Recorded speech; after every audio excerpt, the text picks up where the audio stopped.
In this video, we are going to see what is meant by solid angle. So this is one of the important parameter that has to be understood by the antenna engineers. In 2D coordinate, we usually deal with angles like degrees and radians. So the 3D equivalent of this angle is known as the solid angle, and the unit of solid angle is steradian. So the solid angle is defined based on considering a sphere having the radius r. So it is defined as the angle subtended at the center of the sphere with a radius r, and the portion of the surface area covered by this angle has an equivalent area of r square. So it should have, this surface should have an area of r square.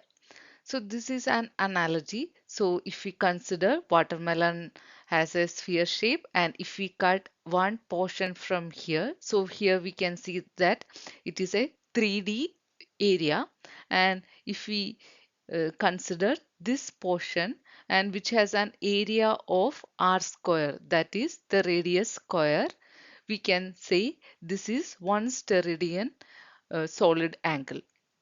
So this solid angle concept is a 3D equivalent of the 2D angle concepts like degrees and radians. So why this solid angle is important in antenna analysis is because we know that our antennas radiates in different direction in 3D spaces. So we have to consider the spherical coordinates for antenna analysis. So when we have to consider these angles, it has to be the solid angle. Let's see how it is defined in mathematically. So if this is the area subtended by the solid angle, we can consider the area subtended by it as dA, which is equal to r square sin theta d theta d phi. So this is the basic equation for the spherical coordinate system, the area subtended in the spherical coordinates. So the solid angle is defined as d omega. This is the means unit for the solid angle. So it is the ratio of area divided by r square. So this area subtended by this solid angle by r square will give us this value. This is 1 steradian.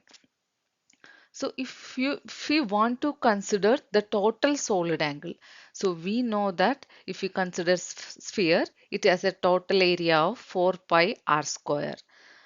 And if it is divided by r square, we will get the value as 4 pi. So this is the total angle of a sphere. So we have to remember these values while considering the antenna analysis.